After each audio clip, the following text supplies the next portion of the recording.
Estamos na Semana Internacional do Jovem Trabalhador e uma pesquisa do IBGE revela que a situação do jovem entre 14 e 25 anos não está nada boa. Entre os que buscavam emprego, quase 28% não conseguiram em 2016. Bom, a gente está recebendo aqui no estúdio o professor de Estratégia de Empresas lá da Fundação Getúlio Vargas, o Luciano Salamacha, que também é palestrante. Uma boa tarde. Boa tarde, Tony. Obrigado pela sua presença aqui. Bom, esse número de quase 28% de desempregados entre essa parcela de jovens é um número preocupante, né? Muito preocupante e desenha um cenário de tendência para os próximos 2, 3 anos de pouca reversão. Significa que, tanto para pais quanto para jovens, há um alerta a ser dado. É preciso mudar a maneira de pensar, é preciso mudar a maneira de se comportar para poder ingressar nesse mercado de trabalho atual. Só para fazer um comparativo, com a população geral é mais que o dobro do número de desempregados, né? Perfeito. E isso é uma estatística muito triste. Quando a gente pensa que a cada 4 jovens, efetivamente não consegue emprego e que isso, paralelo com o Brasil, é o dobro, realmente é muito preocupante, porque é o momento em que aquela pessoa quer construir a sua vida, quer ingressar no mercado e está enfrentando muitas barreiras. Bom, vamos ver se essas dicas suas aqui ajudam a gente a reverter um pouquinho, pelo menos aqui na Baixada, esse número. Esse número é alto, mas por quê? As empresas estão apostando em pessoas mais velhas, com mais experiência, não? As estatísticas de contratação estão demonstrando isso. Basicamente é um fenômeno muito simples até de entender, que é uma lei de oferta e procura. Se durante um período em que o Brasil estava no pleno emprego praticamente, com uma taxa, portanto, de desemprego muito baixa, as empresas tinham que se adequar, tinham que se adaptar àquele jovem que conseguiu um emprego hoje e, quando ele queria, simplesmente mudava de emprego sem dar nenhuma referência para a empresa.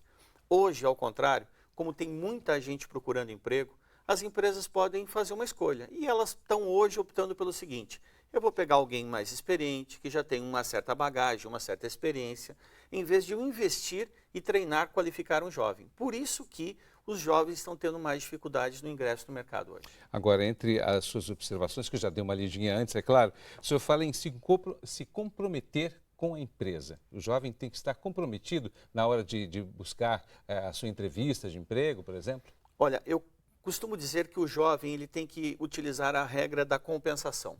Significa mais ou menos o seguinte, para o nosso telespectador entender. Se eu te peço num restaurante um prato, uma lasanha, e você não tem, você oferece uma macarronada dizendo: essa macarronada é tão boa quanto a lasanha.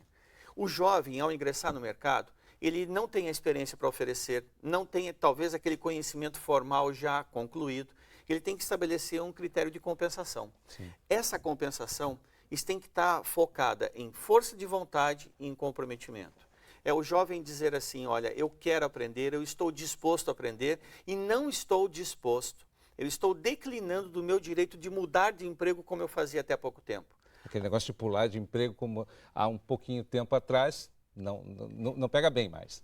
Hoje é uma barreira e é um preconceito existente por algumas empresas em relação ao jovem. A empresa já sofreu tanto de contratar um jovem, qualificá-lo e perdê-lo, qualificar e perder, que agora ela falou o seguinte: eu só vou trazer jovens que realmente me provem que querem ficar comigo.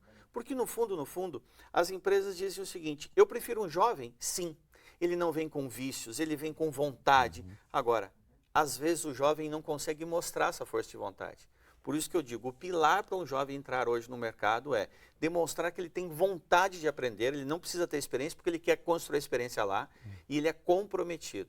Significa, portanto, que um jovem, antigamente, digo há 2, 3 anos, dizia assim: eu fico um ano nessa empresa e mudo.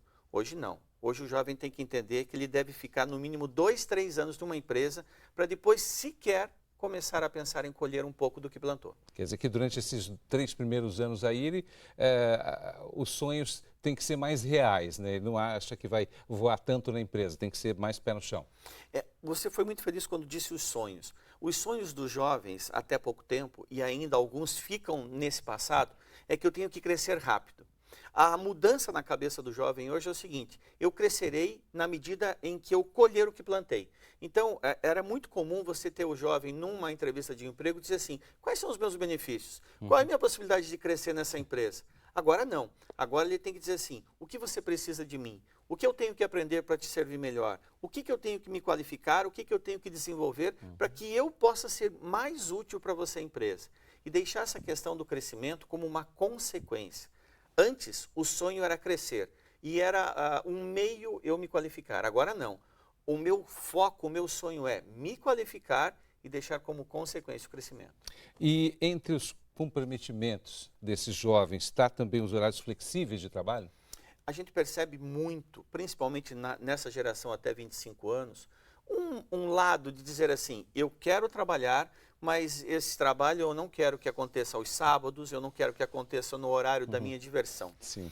Acontece que quando o mercado está escasso, o jovem vai demonstrar comprometimento e força de vontade e vai ter mais chance de conseguir uma colocação se ele já entrar flex, se ele já entrar adaptado a essas demandas. É muito simples. Se a taxa de desemprego é de a cada 4 pessoas, um jovem não vai conseguir emprego, se ele vai disputar esses horários alternativos, talvez ele vai disputar não com 4, mas com mais 3, mas vai disputar com mais 1 ou mais 2. Aumenta a chance desse jovem conseguir um emprego.